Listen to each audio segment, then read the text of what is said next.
why don't I go ahead and talk about today's meeting, and as we set up what the conversation's going to be about. First of all, a big thank you to everyone. This is an extremely unique time that we're moving through, and you can only imagine what's taking place in this building within the CAA and the administrative team, and how incredibly busy they are with, I think the word we're using constantly is, with the ever fluid process that we're going through, that an incredible amount of change and adaptation. And so a big thank you and kudos to those on the administrative team. We have quite a few of them in the room here, as we heard when we went through the introductions, and so I really appreciate them spending some time preparing for our conversation today, as well as being here to present in person, because we've got some very important items to discuss. This will be the first conversation that's taking place amongst this committee regarding the various options for considering a bond in the near future. The last bond, I believe, was either 14 or 15. I'm sure we'll talk about that. And it's hard to believe that's been 5, almost 6 years ago now. And so that's something that school districts continually visit and revisit, and we thought we'd have that conversation here. Another thank you to all the committee members who have provided sample questions or FAQ questions. Those are being assembled. We received some more of those this week and last week, so thank you for those, and we'll get that assembled. This conversation today most likely will meld into that, because there's been so much that's been done since then. We adopted the budget. I think most folks know that there's a teacher contract that's been agreed to in principle, but I think there's some final ratifications that are taking place as we speak. But those are very important milestones within the calendar year regarding the financials. But today we're going to talk about the actual bond offering and some budget thresholds that go along with the bond offering. And I'm first going to turn it over to Dr. Fulton, who will give us some preliminary updates on finances, and then I'm sure introduce Russ and the rest of the team. Dr. Fulton. Absolutely, thank you. And I'm going to switch. Locations here. Can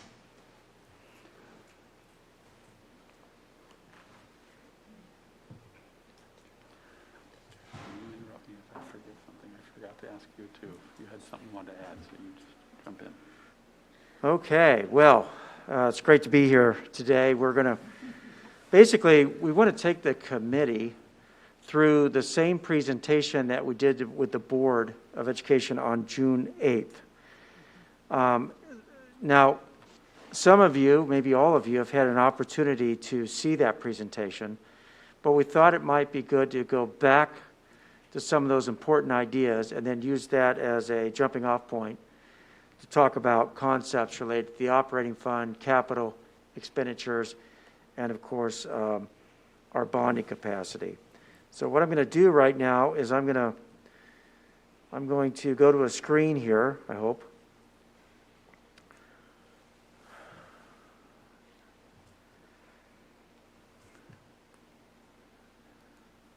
There we go. Okay. Dr. Fulton, I'll have you lean real close to the microphone just so everybody can hear you. Tell you what, I'm going to move it closer to Perfect. me. How's that? Thank you.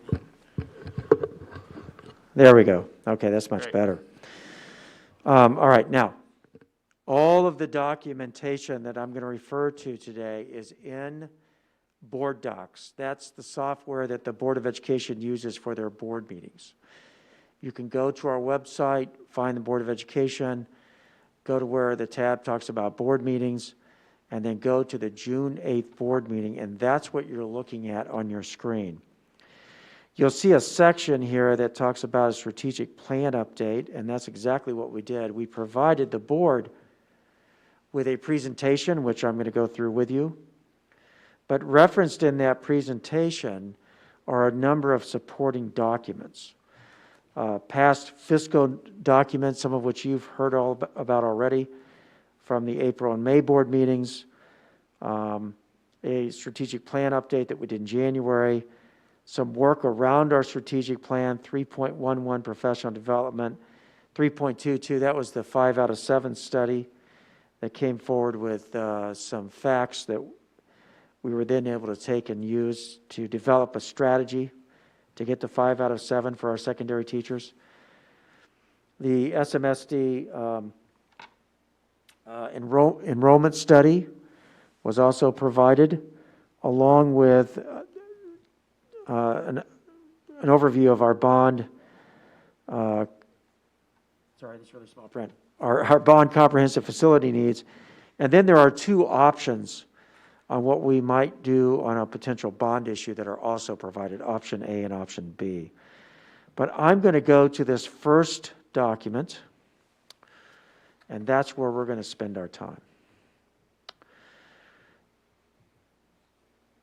I'm going to do a kind of a quick, relatively quick summary, and then open it up to questions or comments from the committee. Mr. Knapp, our CFO, Bob Robinson, who's our Director of Facilities, and of course, Dr. Rick Atha, who's our Deputy Superintendent, will probably do the bulk of the responding to the Q&A. All right, well, we are a mission-driven organization, and as you know, we developed our mission. That's on the information that you receive for these meetings, and it's really important that as we go forward in our work in Shawnee Mission, that we stay focused on making sure that we're a bridge of unlimited possibilities for all of our students, and that we're building an inclusive culture and engaged community, and that we provide lots of great opportunities for all of our learners. As a way of realizing that mission, we really are focused on three important objectives. The idea that every child will have a personalized learning plan. Now, who would have known a little over a year ago when we adopted our plan that we would be in a pandemic world where everybody actually is choosing their own plan? This really came to a level of fruition much more quickly than I think any of us could have realized. But it just shows if you have the right plan in place, it can adapt to any environmental conditions that exist. We also really are focusing on every child being college and career ready and making sure students have the interpersonal skills they need for life success. Now, sitting around that are strategies, and those 5 areas: people, culture, systems, learning, and facilities. Those have specific action steps that go with each one of those strategies. One of the strategies in the systems part of our work speaks to the importance of establishing processes to use data that really inform decision making in ways in which you work proactively, not reactively, to accomplishing our 3 objectives. Everything that I'm going to share from this point forward is very much about thoughtful, proactive planning that's based on study. That study includes, and I apologize, I'm going to get rid of that.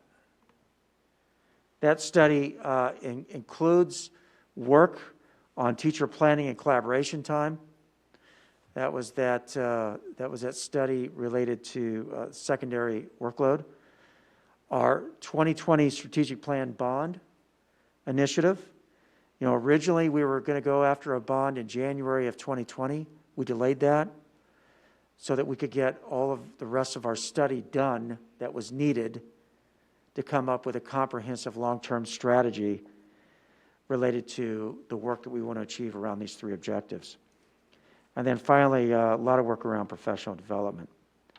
So with those studies completed, we then went into a planning phase where we began to put together specific strategies to help us move forward with the ideas that were in that study part. And so tonight we're going to talk specifically about the bond issue, reducing the teacher workload, and policy as fiscal guardrails. And it's because we're ready to act.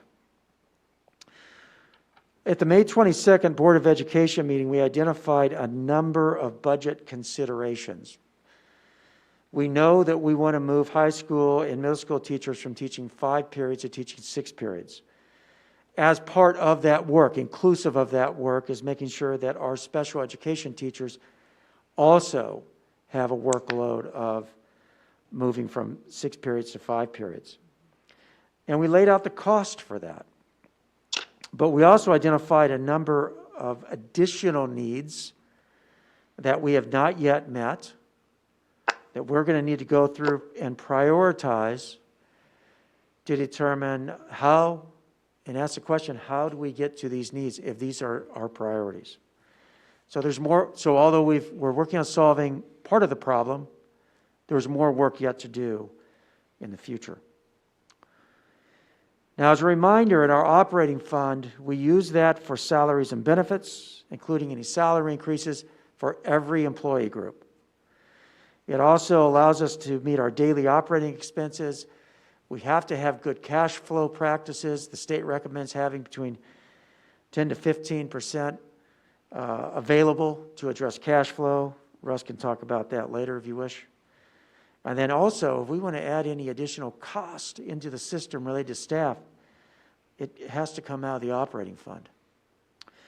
So what we recommended on the 8th is that the board come up with a policy to maintain a minimum operating fund balance of at least 8.3%. Now, that is not a max number. That's a minimum number. That's a minimum percentage for balances. You know, it's amazing when you think about environmental conditions we face. Who would have predicted that we'd have a pandemic? It actually helped out our budget a little bit because there were expenses we didn't have this past spring. But going into this year, there are going to be expenses that we both anticipate and may not yet be able to anticipate related to trying to run learning in not one mode, remote only, for example, for those parents that choose it, but in multiple modes throughout the year. If we're able to bring students into class, great. If health conditions don't allow that, then they will also have to be remote. So there's lots of design work and lots of learning that has been done and has yet to be finalized just to pull off instruction this year. And so we walked through that on the 8th and kind of gave an overview of the operating fund. We also talked about the fact that under strategy 3.22 that we would recommend that we'd increase secondary certified staff. You can see the number there, up to 78.5. That's an estimate. It's not a guess. It's going to be a pretty close estimate of what we need. That number could go up or down a little bit based on what the final design looks like. But the goal is to decrease workload for secondary teachers for the purpose of making sure that every single one of our children, our students, are able to develop a personalized learning plan that helps them to be college and career ready and ensures they have the interpersonal skills that they need for life success. And so in doing that, to get to that 78.5%, it requires that basically we move $2.3 million of custodial and maintenance salaries from the operating fund into capital. That is allowed. It requires that we move another $2.2 million in the 22-23 school year, and that we identify $1.3 million from the existing operating fund or additional revenues that are coming into from the state in order to hit the mark of that. Well, if you add it all up there, you're going to be at about $5.8 million, right? So that's what it's going to take to do 5 out of 7 just by itself. Now, there's some contingencies built into this. The state must meet its funding obligations in order for us to have all of the $5.8 million to do this.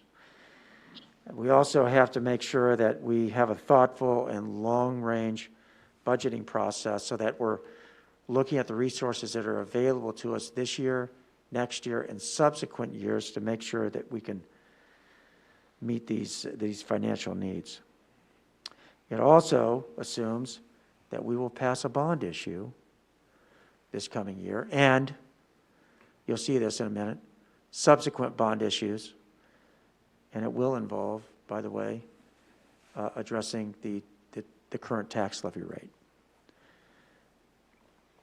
So on facilities, as we think about moving money from the operating fund into capital for custodial and maintenance salaries, you have to be very, very careful about this.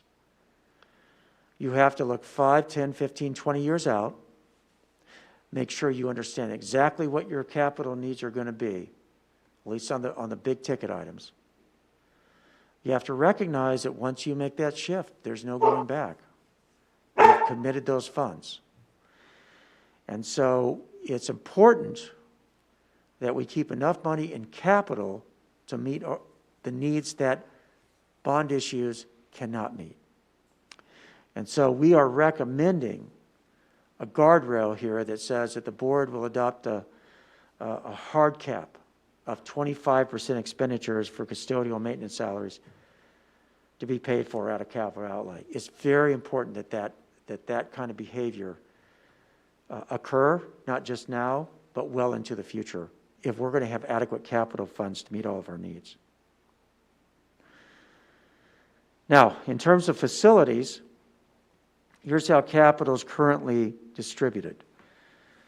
In the 1920 school year, we received a little over $35 million in revenue from that fund. Now, that's just the revenue that we receive.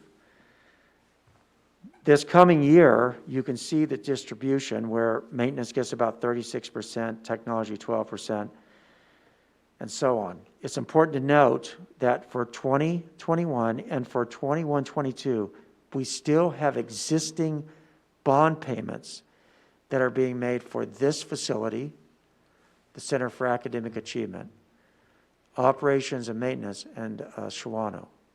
Those facilities are being paid for out of capital. Those fall off in 22-23. Yes. A quick clarification. So when you refer to that, it is a capital outlay bond as opposed to the other bonds that the public voted. Correct. These bonds are separate from what you would see in a bond issue. Right. And I think Russ can certainly go into more detail on that. Okay. In fact, I think I'd encourage you to do so. But you can also see where you have custodial maintenance salaries. Currently, about 13% of custodial maintenance salaries are paid for out of the capital outlay fund. We will increase that to 19% in 21-22 and then hit the hard cap of 25% in 22-23. We do have some additional money available in those funds. That's why we're spending more than what we have, 114% this year, 111% next year. But by that 22-23 school year, we are going to have to be at a point where we're living within our means on our capital outlay budget because the surplus will be gone. Then, if you go on to facilities, we begin to lay out for you some scenarios. We've identified around $750 million in bond issue projects in the next 18 years. We've put into the assumption of that cost a 2 to 3% increase in assessed valuation annually. In order to get to that $750 million, which is, by the way, critical if we're going to begin to use capital outlay funds for increased use of capital outlay funds for custodial maintenance salaries, we must do much more future work out of our bonding capacity. So we gave to the board two options. One involves a no tax rate increase issue now. That gets us about $187 million. That would be followed up by a big bond of about $350 million in 25-26, and you can see that where the mill levy increase is, 3.539. And then we come back again in 32-33 with a little over $200 million bond with a much lower increase. That's one option. By the way, if you go to option A in those attachments in board docs, you'll be able to see the big picture items, including elementary rebuilds that would be in that bond. Bob can talk about that more in a little bit. The facilities, we came up with a second option, option B, that's also in that supporting documentation and board docs. Takes a little different approach. It takes that tax rate increase for the mill levy and smooths it out over 3 years. So rather than getting one big jump in the middle, you can do something, you can do more bond projects, particularly elementary rebuilds, in the first bond. And then that's a big one, so you wait a little bit longer, you wait 6 years or so. And then you go to a much smaller mill rate increase in 27, 28, and then another small increase in 32, 33. What we've done is we've laid out a pathway to get to the $750 million of identified needs. Now, here's the good news. With either option, even with, over the next 20 years, us increasing our mill levy at the levels that we've described in these scenarios, we are still well below Johnson County peers. That's good news. So yes, it's an increase, but it's modest, it's doable, and it gets important work done. And then finally, we ended with this slide. We are in the process of completing a community survey. Remember, this is June 8th. We said we're going to go out and do this. Well, we have done the community survey. We're just getting those results back in now.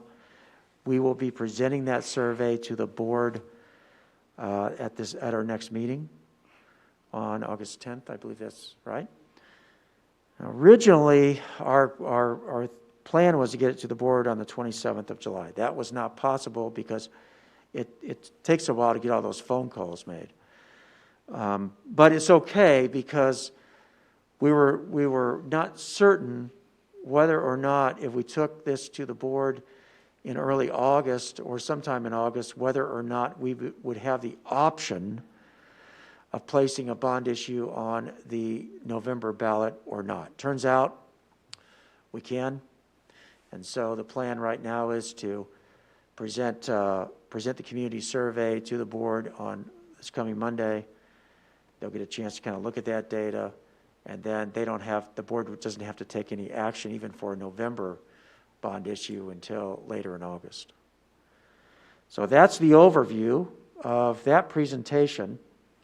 And we're ready for questions. And at this point, I'll turn it back over to you, Mr. Stratton, and rely on team members to respond to questions. Okay, thank you.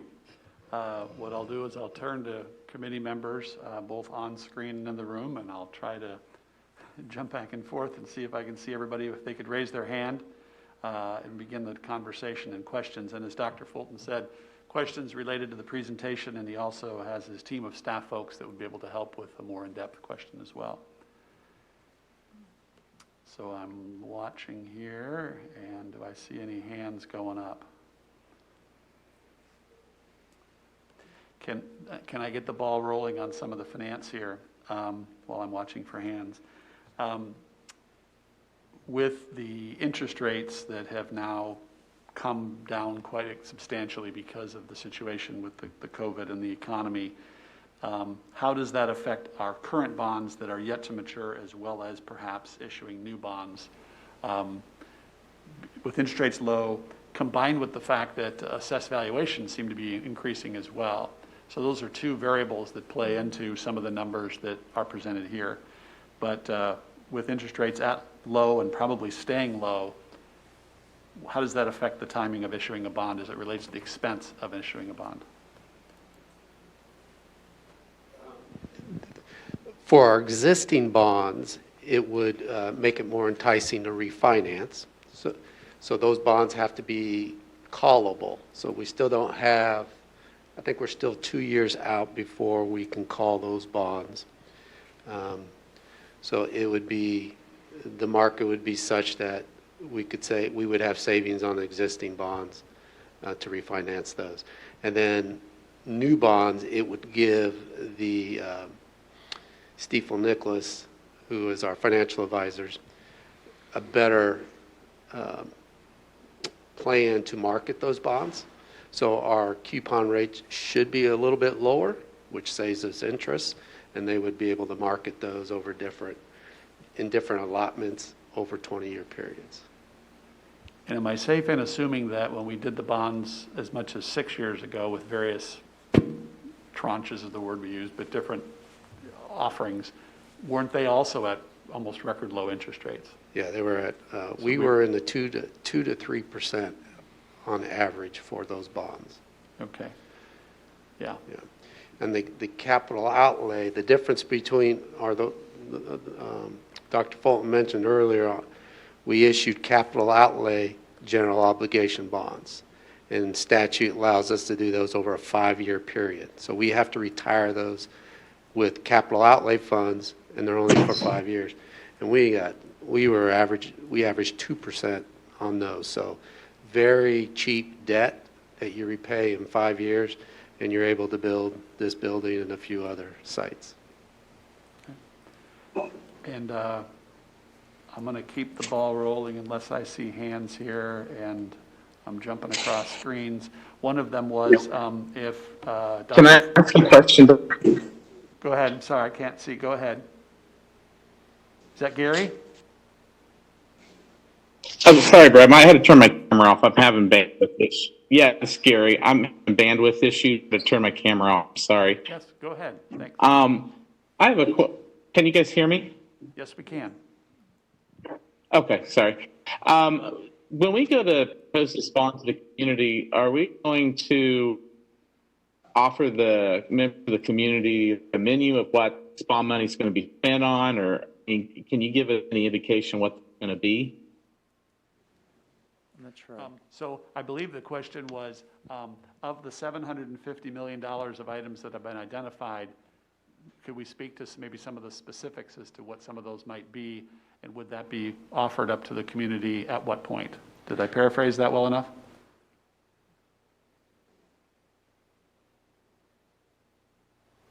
Gary, was that close? Yes, thank you. Yep. Okay. Yeah, it's, if you happen to have board docs open, that's fine. If you don't, I'm going to, on my screen share, show you what's on option A. And before I do that, I do want to emphasize this. We did go through a process of working with the community, including open houses, where especially what's in option A was pretty thoroughly laid out. So this would not be new to the community, although there's been a bit of a delay since we last finished that work in the fall. And yes, of course, you want to make sure and communicate anything that you're going to do in a bond issue out to the community. In option A, you basically have identified 4 elementary rebuilds. Now remember, any future rebuilds of elementary schools will have to come out of bond money. We will no longer be able to use capital outlay to do new buildings. So this is the only pathway to get to new elementary buildings. So in option A, you have 4 rebuilds: Pawnee, Rushton, Deemer, Tomahawk. And then you begin to see big picture categories of what we're doing in various other buildings or in with particular needs across buildings. So some work with early childhood, obviously continuing to build our career and tech signature programs. That's usually going to be that wouldn't be the CAA, that would be at other, that would be at, say, where Blue Eagle's located, or perhaps even things that we might do in our high school. But that's really especially that one main campus. And then furniture is also important. You get into various updates and renovations that you just have to do as part of normal school updates at the high school and middle school level. We're really focusing on trying to provide more privacy for all students, particularly in restrooms, and you'll see this later on in locker rooms. That's an important idea. Everybody wants privacy in their life, and so we want to update our restrooms and locker rooms to provide that for all of our students. And then ongoing routine maintenance for athletic facilities, HVAC, and so on. And then for technology, a good chunk of technology is purchased out of capital outlay, but not all of it. When you get into things like running wires and other kinds of technology infrastructure, that usually is appropriate to come from a bond issue. roof security, and so on. So that gives you a little bit of an idea of A. And then on B, and I won't spend as much time on that, B basically gives you the opportunity to do more of the same in those categories we just looked at. It also allows you to do 6 rebuilds: Pawnee, Rushton, Deemer, Westwood, View, Belinda, and Tomahawk. But you can see as you go through these categories, I believe almost all the categories are the same.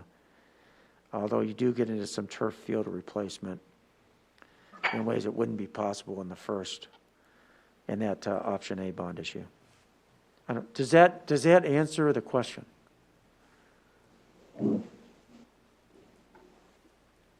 Gary, was that helpful?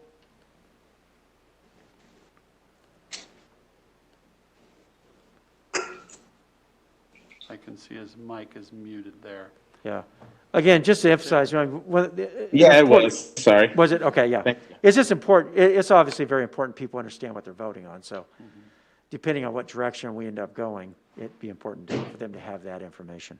And I'm going to paraphrase one of the pieces that you said, but I think this is important as it relates to the previous bond offering, and that we were able to do some rebuilds of some of our existing elementaries using capital outlay, but because of the reprioritizing of needs plus the shift of maybe some more salary money to or from capital outlay going forward would be primarily for improvements, renovations, but not necessarily rebuilds.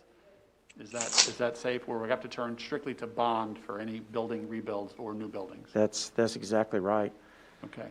All right. And the $750 million is a pretty big number, but you can see from what's on these lists, it's all real. Could You you have to replace roofs, you have to replace windows, and you do it according to a schedule. Could you speak a little bit to I'll call it the philosophy of trying to spread it as much as we can around the district, even though we know that buildings have different ages around the district? Sure. One of the things that we're looking at, we want to do our enrollment projection study, which we did do. You want to make sure that you're not under capacity in any given location, but you're not over capacity either. And so we're being really thoughtful about which buildings need to be redone and when, based in part on that study, and also based on the work that was previously done by Bob Robinson's team regarding which buildings had the greatest need for renovation and which ones really were we better off just tearing down and rebuilding. And there are good reasons to renovate, and there are good reasons to tear down and rebuild, depending on the age and quality of the structure of the building, and the cost it would take to do those renovations. Okay, I see that Ryan has a question. Go ahead, Ryan. Yeah, thanks for that update. I guess I'm wondering, I think you compared to the other districts how Shawnee Mission with this bond would be at 55, whatever that number was. How does that compare going forward as far as what are the other districts doing to pay for their facilities? Obviously, Blue Valley, DeSoto, Olathe, those are newer schools, but how is what how's what Shawnee Mission's proposing to pay for all these facility upgrades? How does that compare to what they're going to be doing in the future? Well, they will continue. I'm going to have Russ jump in on this one, and perhaps Bob too if he wants. But big picture, they're going to continue to have needs to either build new facilities or, importantly, as their facilities start to age, update them. And so they'll have to deal with the issue of what kind of bonding capacity do they need to meet their current and future needs. Russ, I don't know if you want to address that. I believe Blue Valley did a mail ballot election January of 2019. Is that right? About a year ago. So they currently have bond authorization. They use their enrollment has slowed, but I do believe they're building a elementary building and perhaps a middle school building. Olathe possibly is in the works too with a bond authorization, but they currently don't have one. Our mill levy would still be the lowest, whatever we choose to do. We're at 52, and the next closest is 62, which is Blue Valley. So we will still remain the lowest in mill levy wise. And I guess my question was, and I think you answered it. I mean, obviously, we're going to be the lowest, but if we are going at this differently, in other words, some of these numbers you quoted earlier around moving this from capital outlay to this area and those sort of things, I guess I'm wondering, are we falling more in line with their strategies, or is this kind of a different strategy in how to pay for these things? Well, with us capping it at 25%, that puts us in a better position than Blue Valley and Olathe. Blue Valley has gone all in and moved a considerable chunk of their custodial staff over to Blue Valley. So they lost that flexibility a year or two ago. Olathe does something very similar. They take a different approach, but they have put more custodial expenses over to their capital outlay fund than we have. So I think it was a very good strategy to cap it at 25%. It still leaves you that flexibility, and you still use your capital outlay funds what it's intended for. And if I could add to that, we benefit from the highest assessed valuation total of any of the school districts, if I understand it right, which is another factor that allows our mill levy or the ratio rate to be lower than the other districts. Yeah, which helps a lot. One other consideration too is, the age of our buildings matter, particularly when you get into our middle schools and high schools.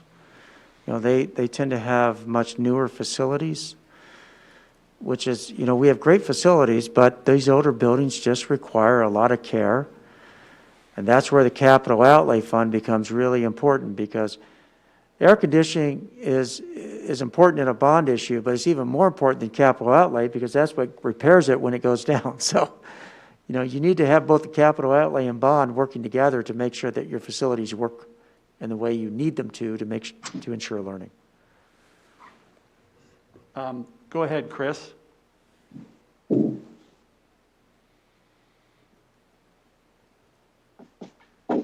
With this discussion of our older buildings, have we taken into consideration in our assessment things like replacing fire lines or replacing water lines or sanitary sewer, storm sewers, things like that? Has that been, we always talk about roofs, mechanical systems, concrete, asphalt, which are in cycle, but some of the things that we don't always see or think about, has that been part of this $750 million, especially on our high schools and our middle schools, which are definitely not the ones that have been replaced? Chris, is this working? We have looked at that, Chris, and we've kind of got a list of all those things on that $750 million project list, but it doesn't encompass everything. As you know, it's just hard to do that. So we took the larger items and we listed them out. But yeah, it's, the older buildings cost more to operate, and your high schools and your middle schools are going to become more costly every year. Is there any plan to start looking at, over the next 18 years or so, doing something with some of the components of our high schools and middle schools to improve their long-term prospects? Over the last few years, we've done quite a bit with the HVAC to bring that up to date in the roofs. And then we're looking at some pretty big remodel jobs at the high schools and middle schools in the future. Not in so much in these first couple of years, but we've got to keep up with the surrounding districts, so you have to continue to put money into the high schools and middle schools also. I think there was some great concern over the mechanical classroom systems at East High School over the last several years because of the unit ventilators. Has there been a look at going into some of these buildings and replacing some of the more fussy mechanical systems in the classrooms? We've been working with Train over the last few years, and we've evaluated all of our equipment. We've got a running list by age of the equipment and a rough idea of how we're going to systematically replace it. Great. I'm sure you did. I was just hoping to look at some of the things there's a list out there of things we maybe haven't thought about. Underground systems that collapse over time, et cetera. And Chris, Please. Chris, may I interject here too, that, that's another reason for holding back at 75% of the capital outlay and not dedicating any more than 25% to salaries. So you have some flexibility to do some of the things that you mentioned, as well as if you look at option A and option B, both of those, a high percentage of that money is going to maintenance of existing facilities, with the exception of the rebuilds. And the rebuilds, you get a new building to replace an older building.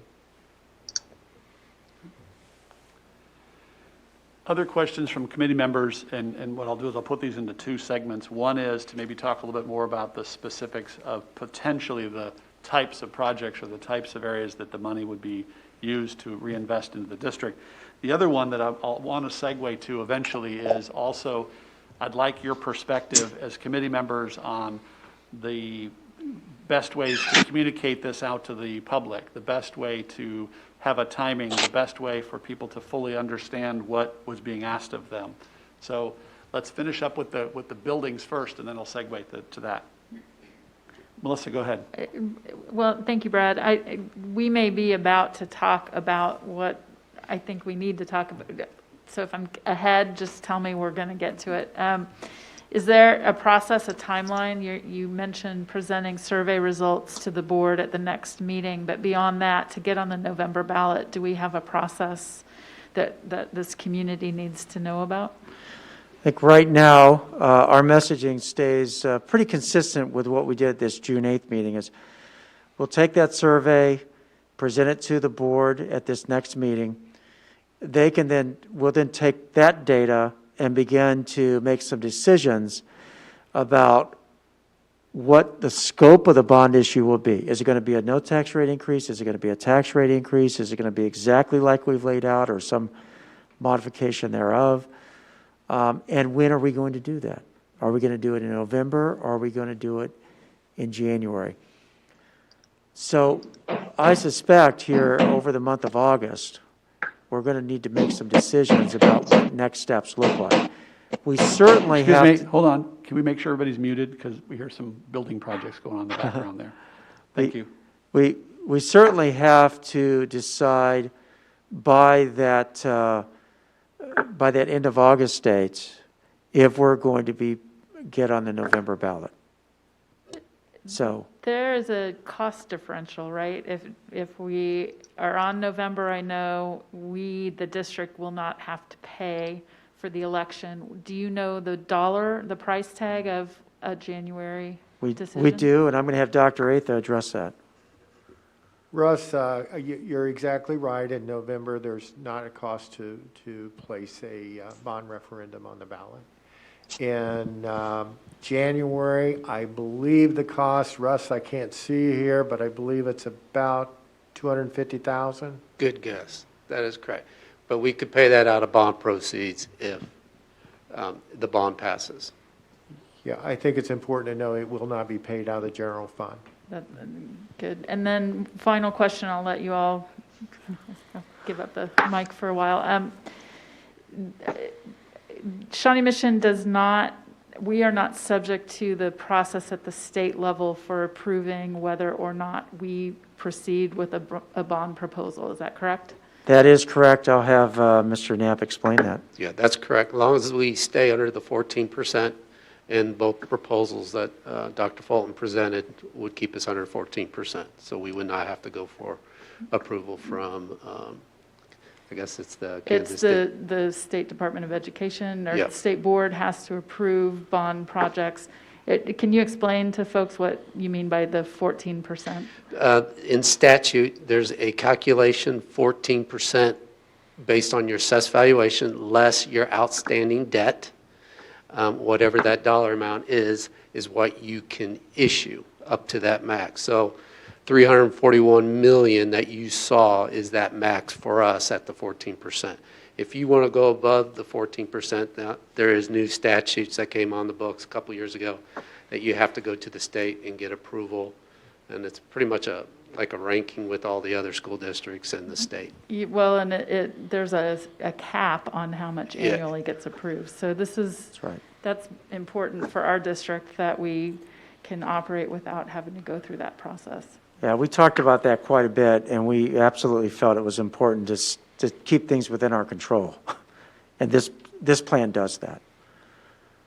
And to tie into that, because of our finances, we don't qualify for any state assistance either.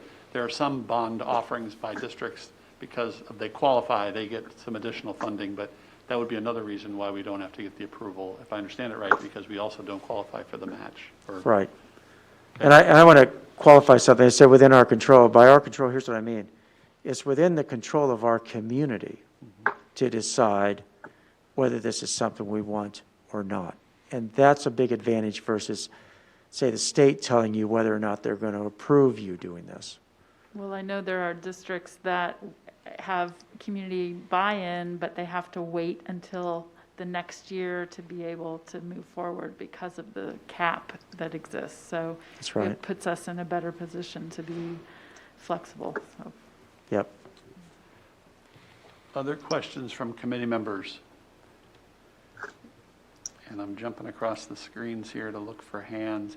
To add on to Melissa's question, one would be the differential between a ballot where you're showing up at the polls, so to speak, versus a full mail-in ballot. Those prices, are they different to run a different bond as a vote versus a mail-in ballot only? Yeah, so if you do a mail-in, you're talking about the costs of the actual doing the mail-in ballot. Correct. Right? Yeah, so that, we estimate that to do a mail-in ballot, it would cost about $250,000. Again, that can be paid off against the revenue you receive from the bonds. It does not cost you anything to go in November. Okay. Yeah, I mean, thank you. Yes, Dr. Sinclair? Do you think would it be helpful at this juncture to actually have committee members, if you're comfortable, kind of weighing in on what you see as the pros and cons of running a ballot versus November or January, so we can kind of hear from Yeah. Let's do that. all folks? So how about if I go around the horn? Is that okay? And if you don't have a specific, by all means, let us know. But at this point, we'd like some input. And I'm going to paraphrase here. I think Dr. Fulton says that we've got, I would say, a good set of data from this survey that will be presented at the board meeting. So although we won't have that for our conversation here, I'm led to believe that the data is very helpful, meaning it's got a lot of good content to it that'll help the board make a decision. But at this point, the committee's input would be very helpful too. So why don't I go around the horn here in the room first, and then we'll go to our folks online. And why don't I start with Dr. Sinclair and go that way? Okay. So why don't we each just kind of do one and keep circling around? Fine. I that think sounds would be great. helpful. You can set the. So we've just articulated that, one, if we, a pro of moving in November would be that there would be no cost to floating a bond vote. However, one con would be is that would be one question at the very end of a very long general presidential election ballot. So it could get lost in the shuffle.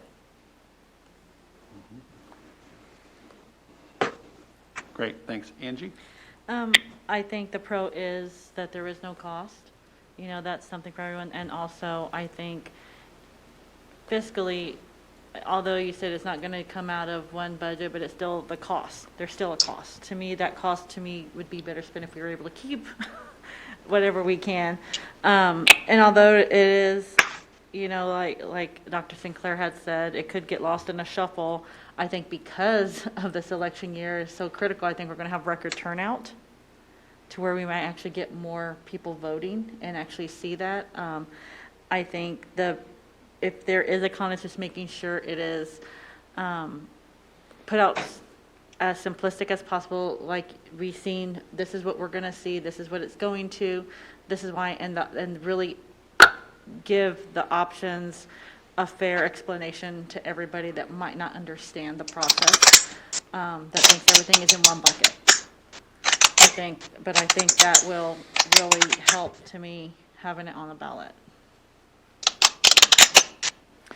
Well, great points already made. Having been on the ballot, I think you can get lost pretty quickly. And I do worry that this November election cycle will be fraught with a lot of, let's say, drama.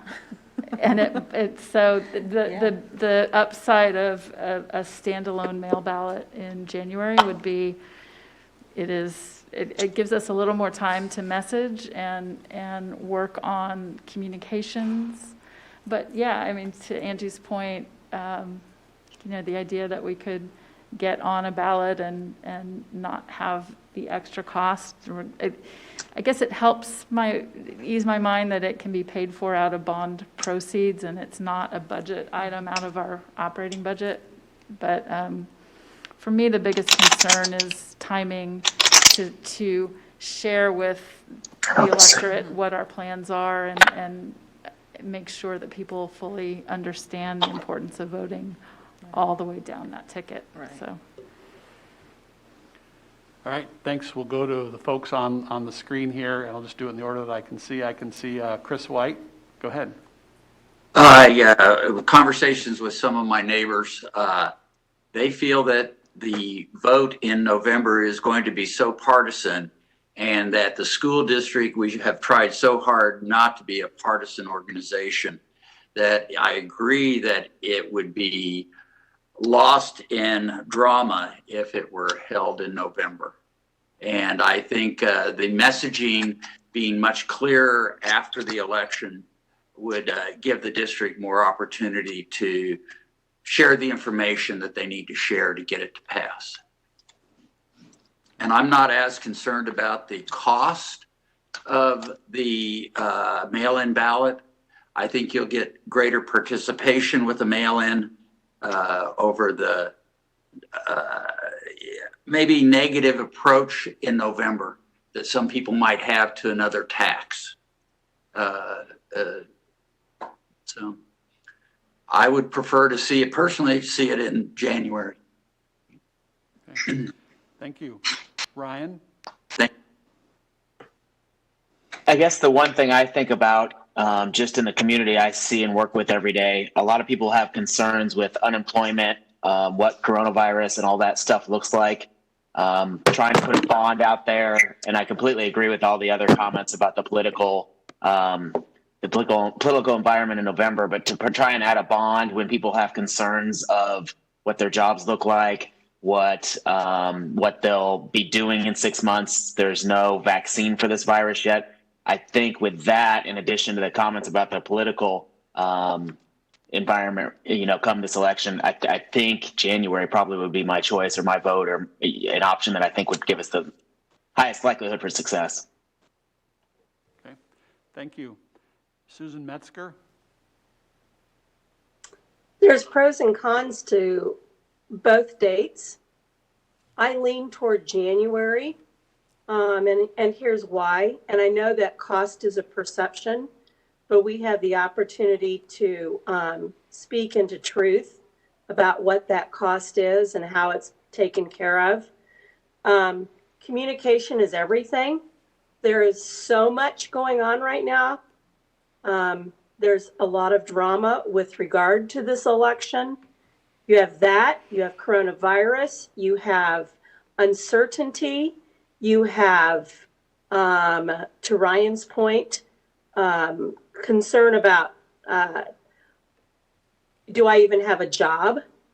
That I believe that it will be better to do this in January, take the time to adequately communicate We will be past, hopefully, much of the drama and do a better job of, I believe, getting a better return in a passing of the bond by doing it in January.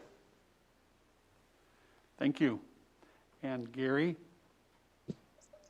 Yeah, I would just echo what everyone else said. You know, I think January would be the best time because I can tell you right now, as a teacher who's talking with parents and members, patrons of the district, the only thing on their mind right now is trying to figure out how am I going to navigate my child through school right this first semester with the pandemic that's coming through. And I just think that if we went forward with a bond issue right now, it would just kind of fall on deaf ears just because what's going on. And if we wait till January, hopefully things will be a little more relaxed and the pace will be back to a little bit more of a normal pace, and we could really express in a great way to our patrons and the people we serve the benefit of this bond, and they can really take it in.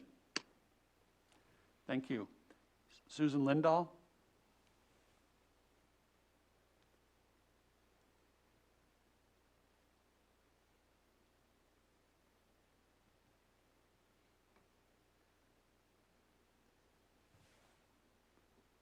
The little red circle at the bottom there for your mute. I don't know if it's on the bottom on yours or not. Looks like she might be on an iPhone or some other tablet. There we go. Video, there we go, I got it.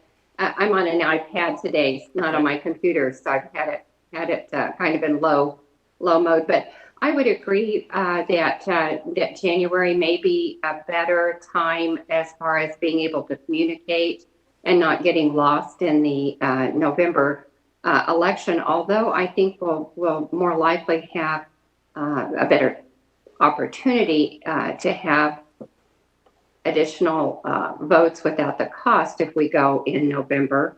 But I do understand in listening to the psychology, if you will, of the January vote, and I could certainly live with that.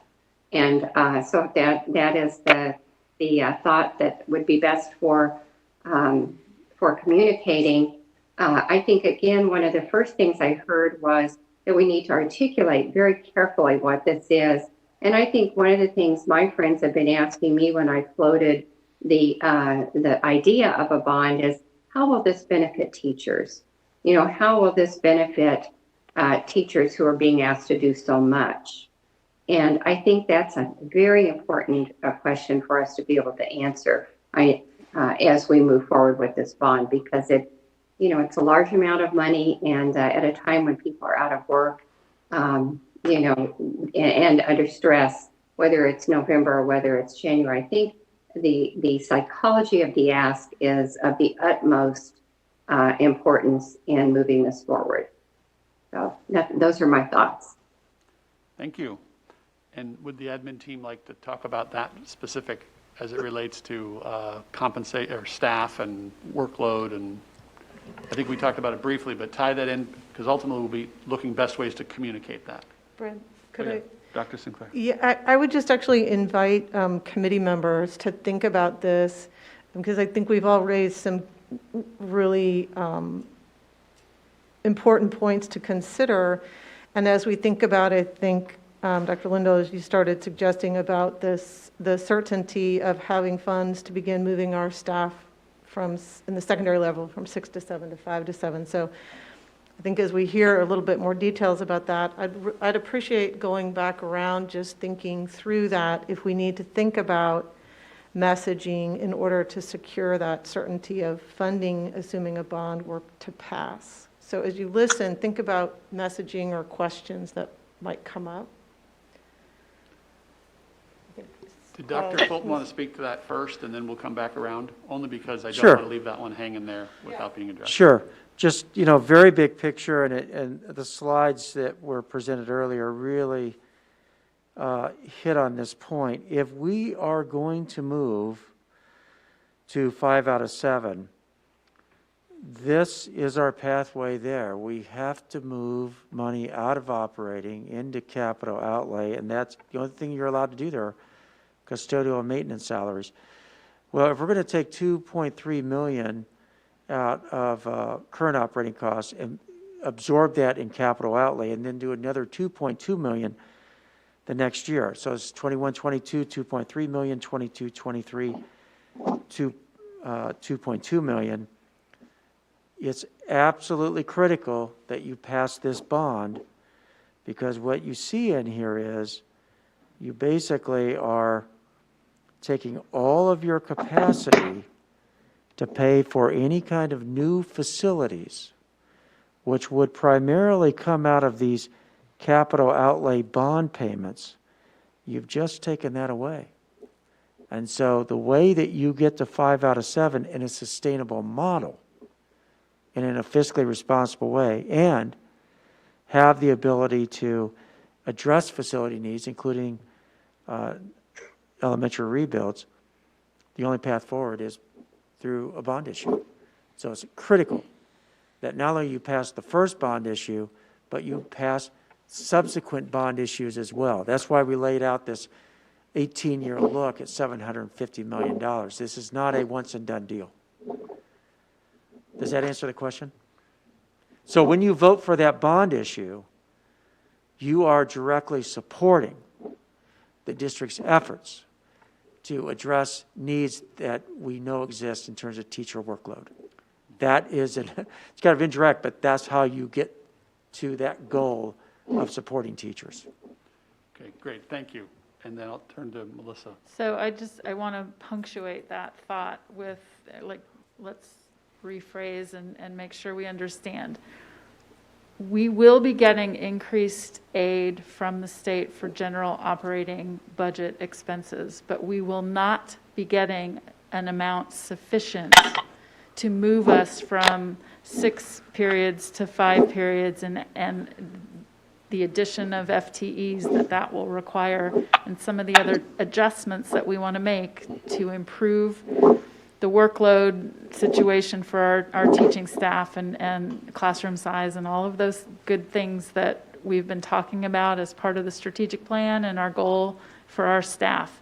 In order to make those changes, we have to, this is like a several step process where we are receiving the additional funds from the state, but we have to shift custodial salaries to the capital column, and then in order to then take care of the building needs, we've got to replace that money with bond money that would be approved by the voters. We're not going to be able to get it all done within existing resources.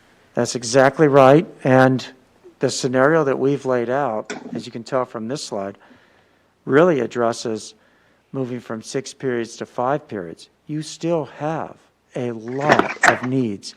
And these needs come about as a result of inadequate funding over a long period of time. We're still building back from where we were.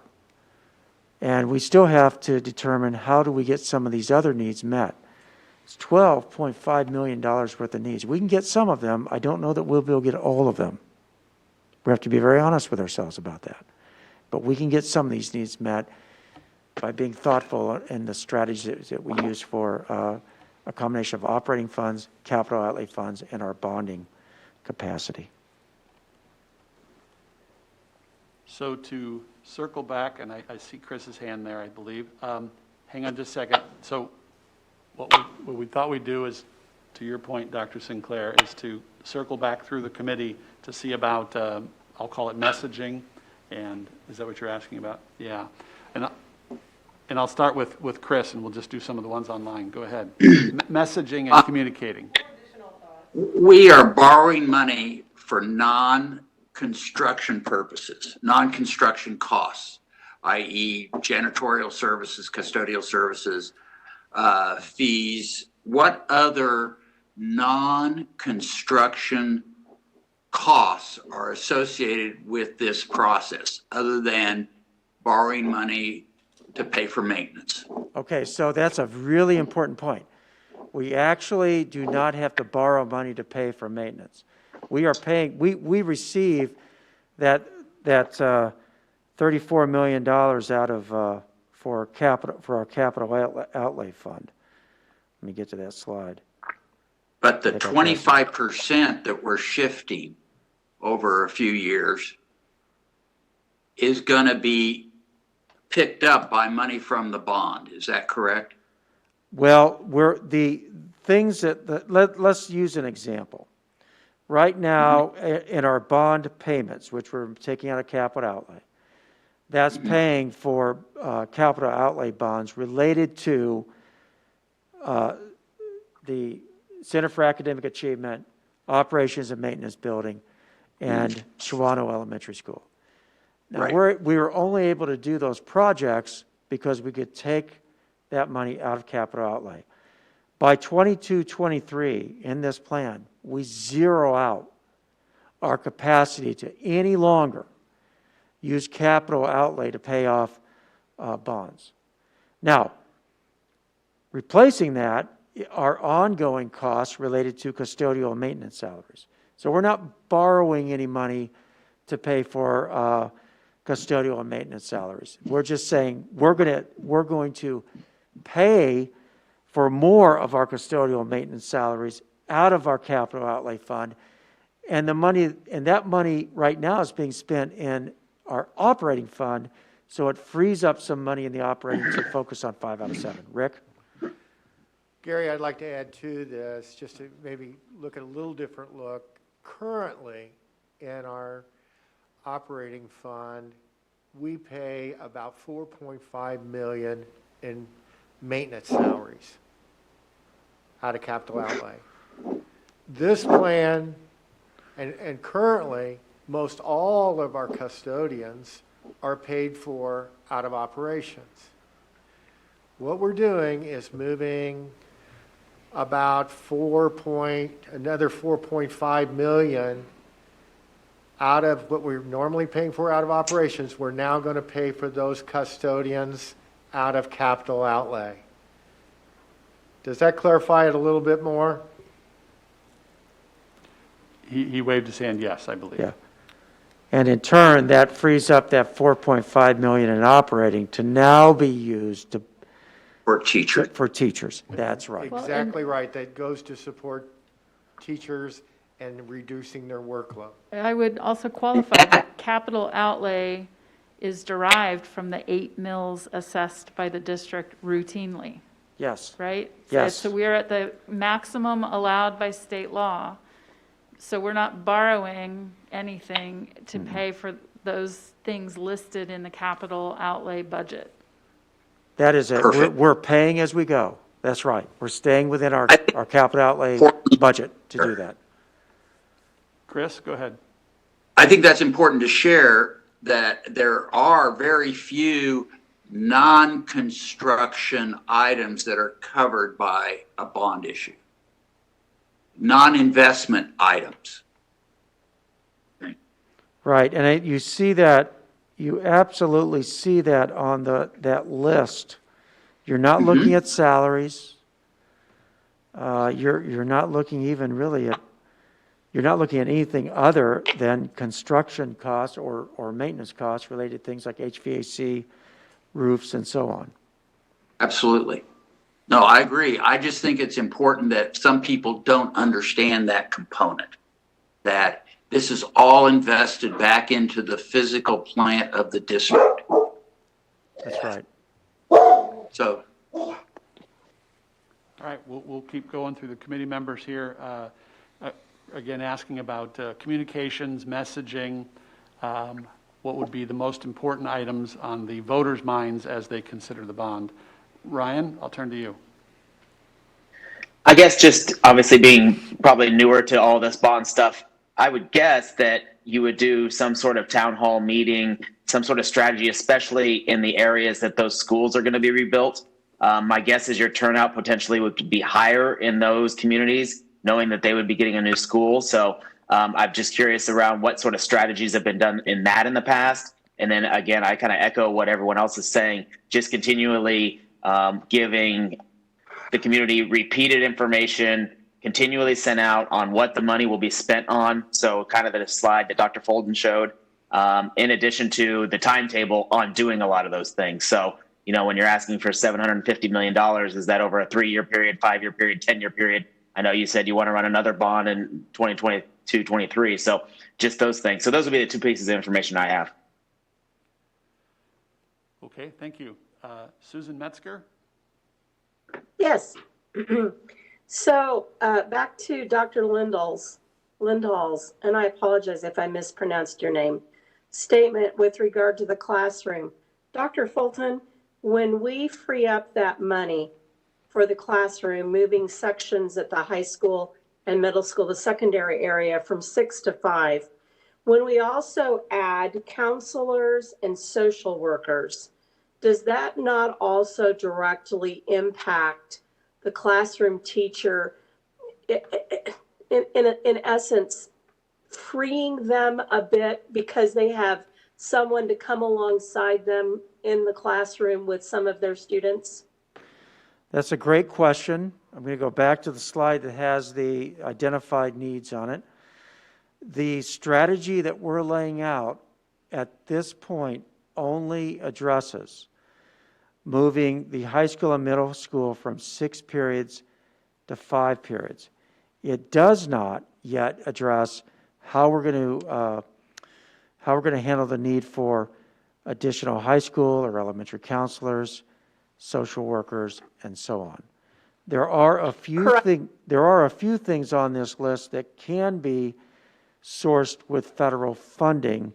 For example, the Director of Professional Development. You can get at some of these through the use of federal funds. Now, the upside is you're not using the operating revenue. The risk is if those federal funds go away, then the position goes away with it, unless you can find another way to fund it. But that's work yet to be done. I mean, we really have to look at additional projected revenue from the states and ask, how much of this are we going to use for salaries and benefits?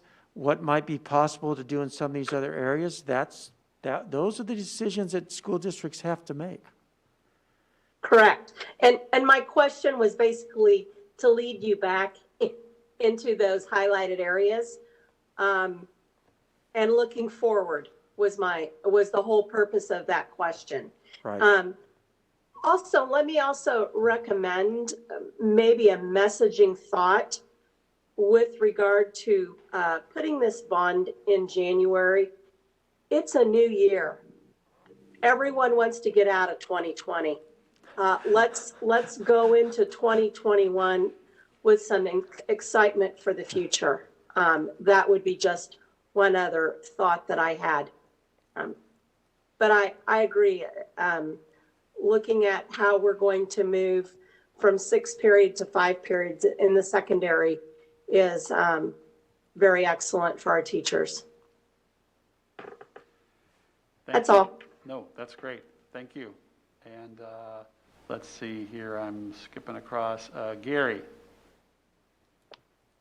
I think just in terms of messaging, I think it's important just to remember, we live in a district where our patrons love their teachers and they love their schools. And if we can show them that this bond issue is really going to impact students in a positive way by, number one, allowing teachers to have a lighter workload to be more effective instructors, and then number two, that we're rebuilding physical parts of our district buildings to provide those students with a more equitable education and better access to technology and whatnot. So I just think that, just really show the community that this is how beneficial this is for learning in our district.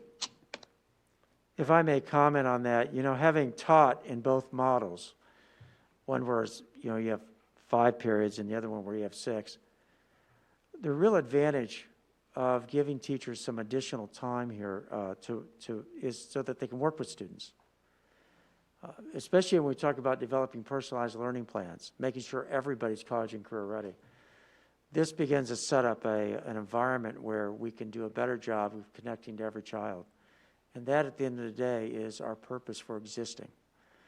So I'll just hopefully that's just an add-on, a positive add-on to that comment. Is this meeting recorded so we can bottle that? Because that was perfect. That's right. Well said. It's not the first time I've made that statement. It won't be the last. I believe that, and I think it's worth repeating on everybody's part. This is good for children. Thank you. And I- Go ahead, one Dr. more Atha. thing. I just want to point out, at no time has the administration, or I believe the board, ever been opposed to moving teachers' workload from a 6 to a 5. We just didn't have a way to pay for it and a way to sustain it over time. And what you're seeing today in the presentation, what you saw June 8th, is that plan, and it's now coming into play. Thank you. And agreed. Susan Lindahl. Well, thank you. I appreciate the discussion around the benefit to the teachers, because I think that back to the comment that I believe it was Christopher White made about the totality, the percent that would go to non-capital or non-building materials. This is a very diminuous amount of the total bond, but I think it's significant messaging, and it's a step that I'm so appreciative that we've had the discussion around it. So thank you for that. I think, I always look at, as a CFO, I looked at the psychology of the ask. Is it something that a person in a community can see a benefit for? And if they can see a benefit to their school, definitely. But I think that we can't underestimate the amount of appreciation that families have now for teachers that they never felt before, because the parent has been the teacher for many months. And I think that it is a very important component of the discussion for the success of the bond. So thank you for that. You're welcome. Any other messaging to the broader voting community that you might think about? Susan? Okay. I'm jumping around here. And did we do everyone online? Then I'll move to the room here, and Melissa. I guess this is a new question. As we think about these projects and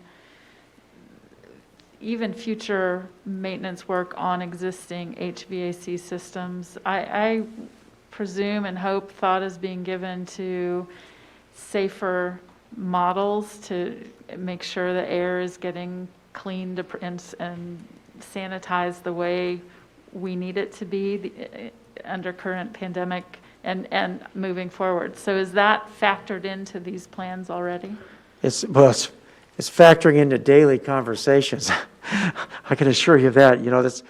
It's something we're doing a lot of study on right now. Not just what can we do in the moment, but importantly, what do we need to do going forward to make sure that if a future event were to occur, that we're in a good position to have HVAC systems that put us in the best possible place or to make sure that we're keeping windows children that safe. open or any number of different things. Right. So I Right. just flag that for messaging purposes at the appropriate time. There's a lot of different, and I'm not going to go into detail on this at all. There's a lot of different solutions being proposed right now. I think what we have to do is really take our time to understand from a science standpoint, do these things actually make a difference? Because they're very costly. And they may be worth it, they may not. But you don't want to spend money on something that won't make a difference. On the other hand, you don't want to miss an opportunity. So that's kind of where we are right now in our planning. Okay. Was that your main thing? Okay. Angie? I want to kind of piggyback off what Gary had said. I think not only if the communication is there, that we're there, that at the end of the day, this is going to help our students and our teachers. I think that's going to be something that's really going to go to the heart of our community.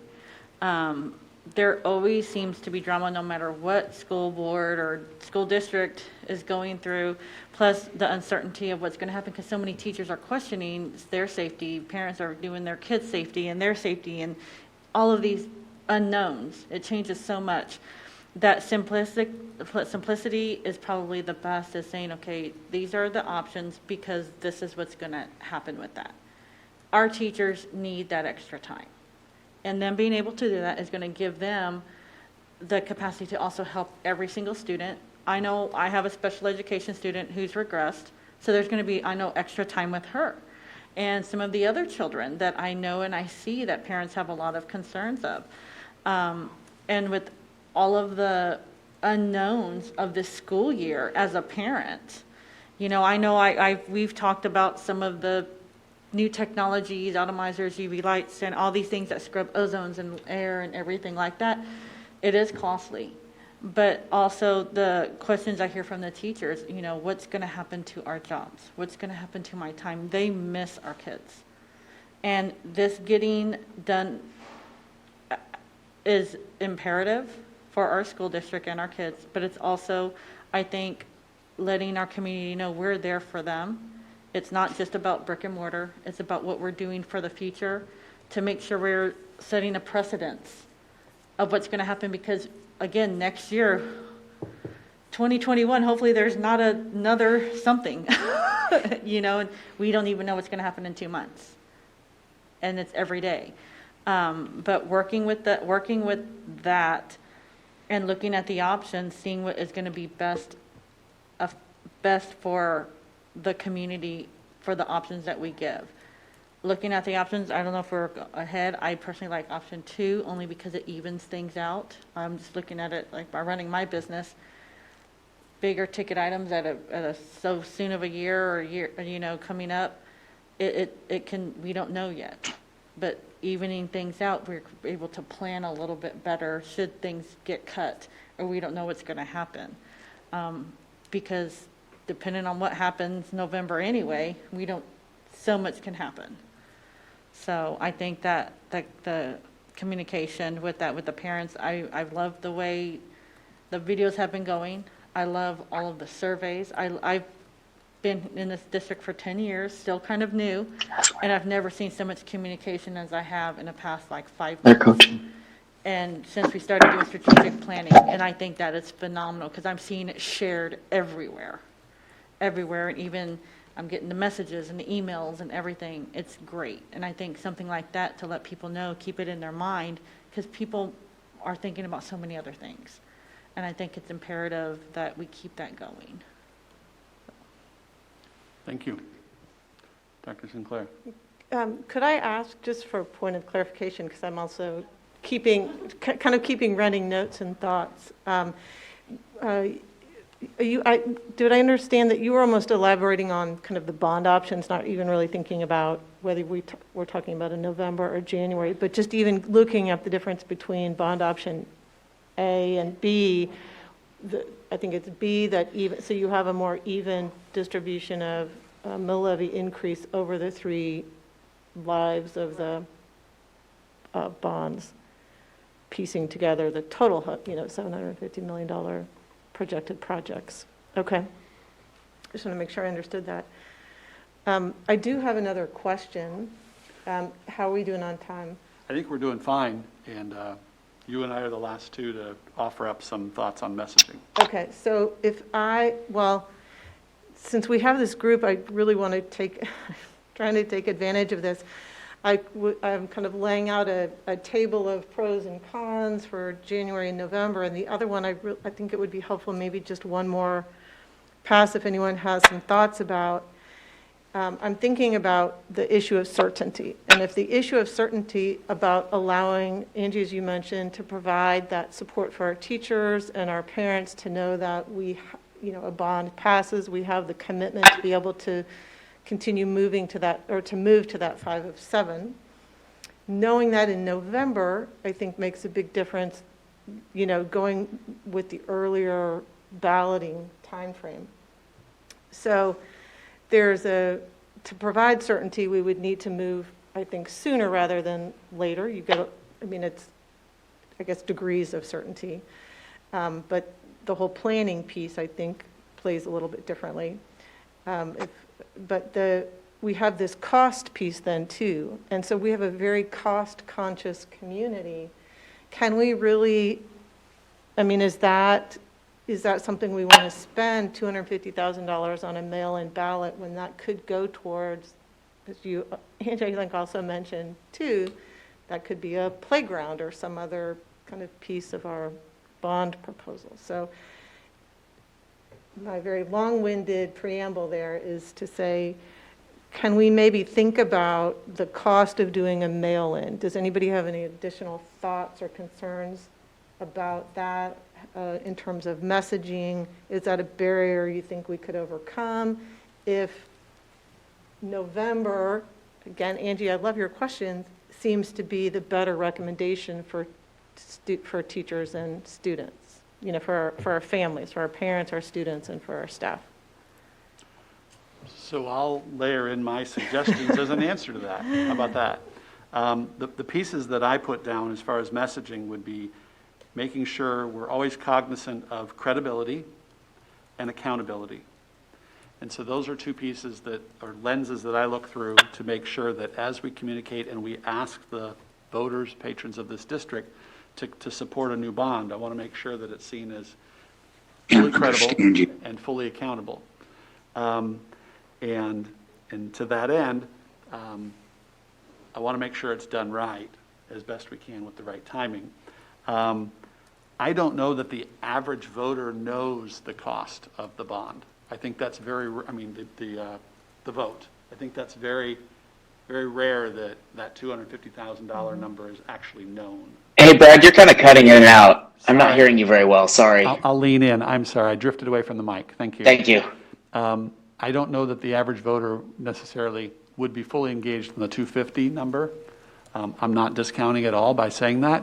I'm just saying that I think that typically it's more what's the cost to my household, what's the cost to my tax bill, maybe more so than the cost of the ballot.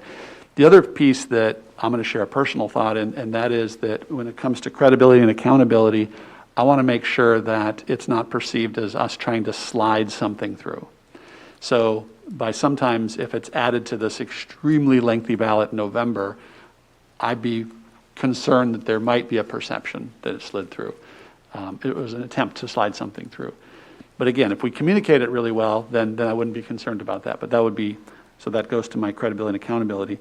One of the things that I've learned as a board member and watching other districts, both regionally and nationally, as I go to conferences and talk to others, is the use of dedicated websites that continually communicate and provide really fresh, helpful data, not only up to the point of the vote, but then all the way through all the bond projects. So that a patron, a parent can say, well, when is my school online? When is this project online? If they can go to that website and it's fully fresh and up to date, I think that helps raise the credibility. So that's mine. And then the other one was, and Melissa asked it, we want to make sure that we address what I call post-COVID adjustments. What are we learning on the fly here through all of this? What's this classroom in the future going to look like if it changes? I assume there'll be changes. Your guess is as good as mine right now. And so what would the post-COVID, and we have to be, I think we can be concrete in what we're thinking about, but flexible in ultimately the implementation. Because if we pass a bond in the first of this next year and it's supposed to be implemented over a 3 to 5 year period, there very well could be adjustments to the construction even with those 3 to 5 years. And we learned that in our last bond, that although we were pretty specific about some of the projects, there were adjustments that were made, including one elementary school that was a completely new rebuild that wasn't part of the initial game plan, but because the numbers worked so well, we were actually able to rebuild a whole nother elementary school. So those are the pieces that we want to be as helpful and concrete as we can, but at the same time understand that there will be flexibility needed because of the adjustments to those categories that I just raised. Doubling back, did you want to get some more holes filled? Dr. Sinclair's doing a really good job of taking notes here, so I want to make sure that we get this synthesized.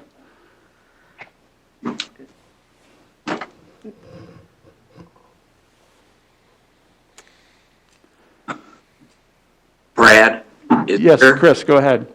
Is there a dollar amount or a percent amount that our bonding capacity would increase if we were to not do it in November and have it in January over those 3 months or so? does it increase our bonding capacity enough by retiring some old bonds? Or would it improve it even more so by going to April, which would cover any additional costs that we might have in the election? That's a great question, and I know that's something that we've talked about in the background, so I'll have Russ Knapp respond to it. The answer is no. November and January will give the same capacity. Okay, thank you. It's a good question, just in terms of what would our total balance sheet look like in November versus January, as well as it relates to indebtedness. They're pretty close together, so. April rule doesn't really change that. And either. April doesn't change a thing. We pay our principal payments in October. So we do principal and interest in October, and then interest only in March. So you really have to go all the way to next October to free up any capacity. One of the conversations that started here, and I'll double back on it, is the different plans that are being presented here. Was a Plan A, a Plan B. Any specific thoughts? I won't go around to everybody, but if someone wants to raise their hand and speak from their perspective on a Plan A versus Plan B, and if I can paraphrase this right, am I correct in saying Plan A would increase the mill level, or the mill rate, versus Plan B would not increase the mill rate? Is that? Do I have that right? Opposite to opposite. Thank you. And if I can underscore before Yeah. folks start responding, Please do. it's really, and we felt like this was absolutely essential for transparency. Regardless of what happens in the first bond, it is imperative for this plan to work that over the course of 3 bonds, that the mill levy increase if we are going to meet all of the needs that are identified in that $750 million. So, and then I'll leave it at that and go to the question. Thank you for clarifying that. So A would have no mill rate increase in the first of the 3 offerings, but B would have a mill rate increase in the first bond offering in the near term. Thoughts from committee members regarding that?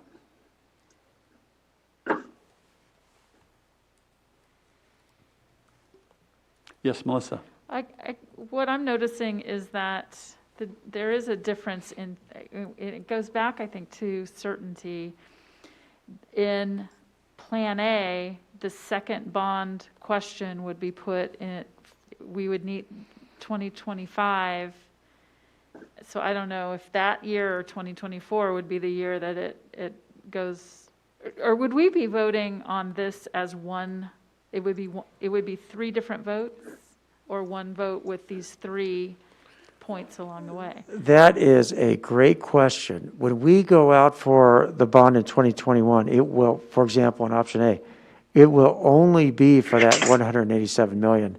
We just thought it was important that people see what happens next, but they will only be voting on one of these numbers in 2021. That's what I thought. And so when I look at the timeline of option B, we go 7 years before another question is put to the electorate. So then it's the pro and con of, do you go for the no mill levy increase shorter term, or do you go for a longer term that smooths those mills across the proposed 3 bond proposals?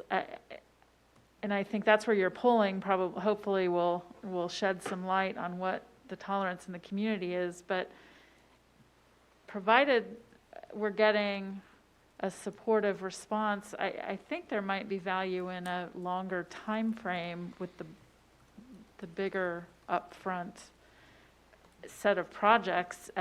That's just my gut, is that you would get more runway before the next time we approach the community to increase mill levies. Yeah, the great thing about our survey is it will address those kinds of issues very specifically, and we'll know where our community stands based on this stratified random sampling of And patrons. it has just been completed, so we are getting responses with COVID in mind, front and center in our lives and psyches. We are getting input from the community with COVID being a very real and active factor. This survey occurred toward the end of June and July, so it's very fresh. Thank you. Other committee members' input on the Plan A versus B? And I'm scrolling across my screen here. Yes, I see Susan Metzger. Go ahead. Hey, Brad, Dr. Fulton or Melissa, I could not hear what that question was. I just heard that is a really good question. I what the question was. Would you please repeat it? I'm sorry, Susan, can you hear me now? Yes, I can now. That's great. For some reason, just all audio was gone. Oh, I imagine it has to do with turning away from the mic with a mask on. I was just talking through the option A versus option B scenarios. Option A being a shorter term for the first bond question. So the upside is it's no mill levy increase, but the downside is we're going to have to then go back out with the next question in a 2 year sooner time frame. And then, so we clarified that those are 3 separate votes under each option, and it's just laying out the future pathway. And then my final question had to do with the survey that was done, clarifying that has just been completed. So people answering that survey were answering with the pandemic and all that it has brought in mind. Okay, thank you very much. Other committee members' thoughts on the Plan A, Plan B?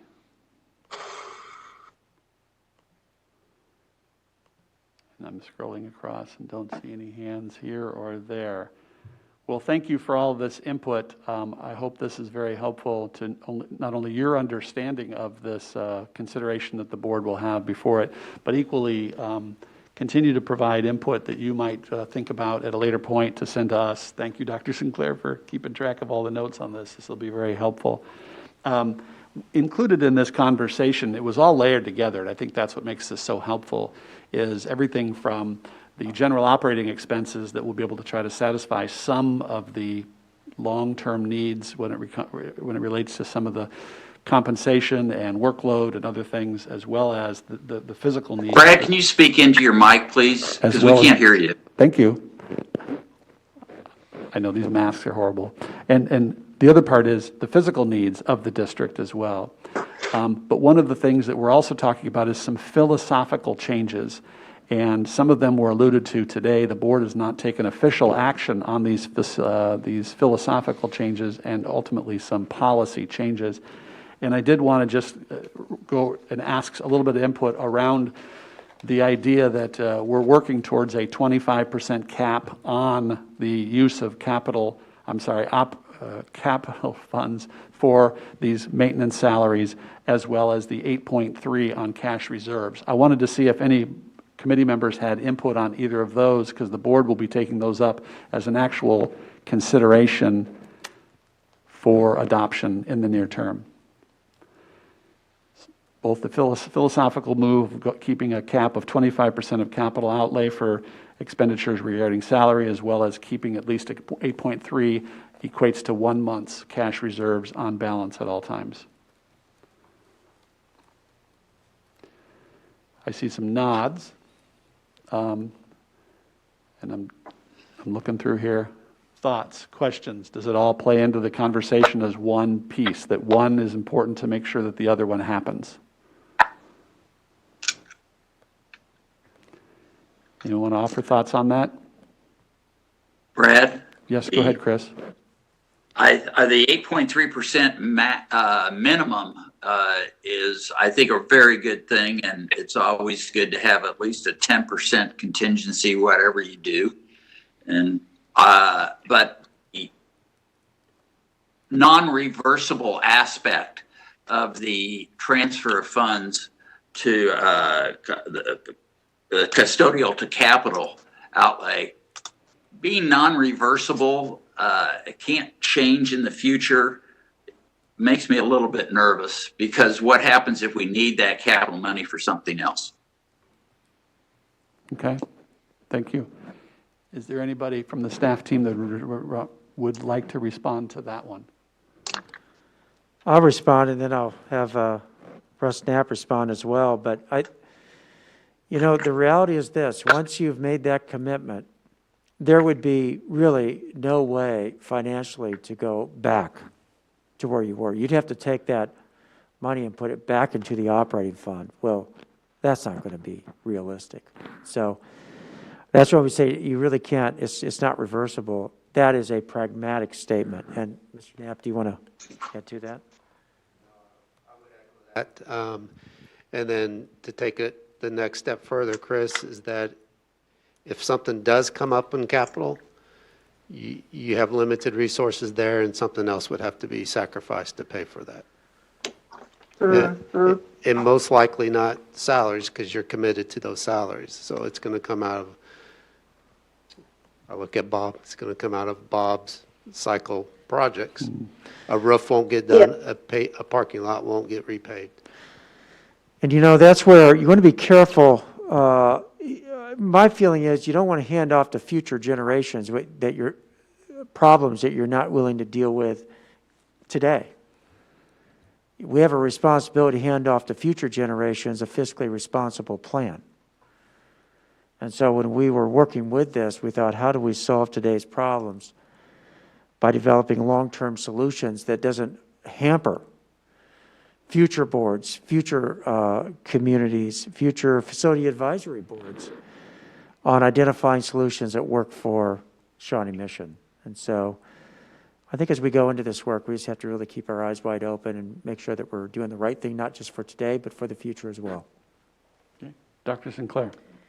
So my understanding of the feasibility of this plan that's being proposed, kind of the broader plan, is that we have been living with bonding authority. So we've always had the bonding authority, and we're looking to continue that to do various projects that have been outlined.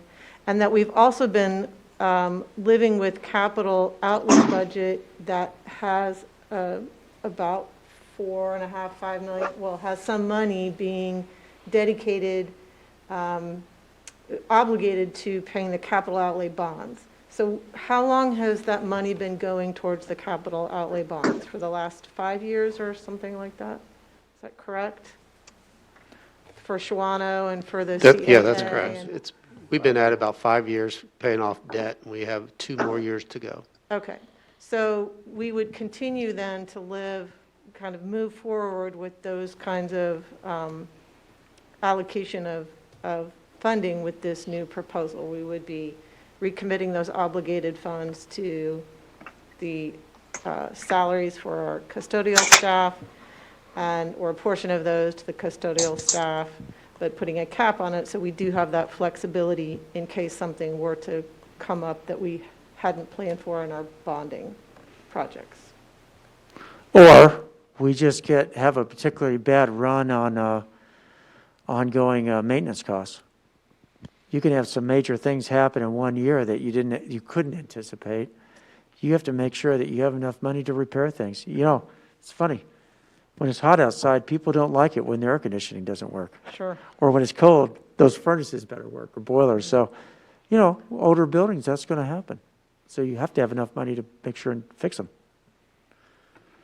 With about 5, 6, 7 minutes remaining, I'm going to turn back to Dr. Fulton and say, what questions would you have of us as it relates to the information that's been talked about that we didn't bring up that would be helpful to you and your team as you're helping us consider this at the board level? I'll start, and I'll pass it to other team members, but I do think that this community survey that we're going to look at next week is important. Those community surveys usually turn out to be really accurate. And so we're going to get a good sense of where our community is on issues related to bonding capacity and other kinds of district issues as well. So I think I'm looking forward to seeing the final report and then, of course, getting that final report to you. But in terms of topics, you've handled this pretty comprehensively. I don't know, Dr. Atha, if you have anything that...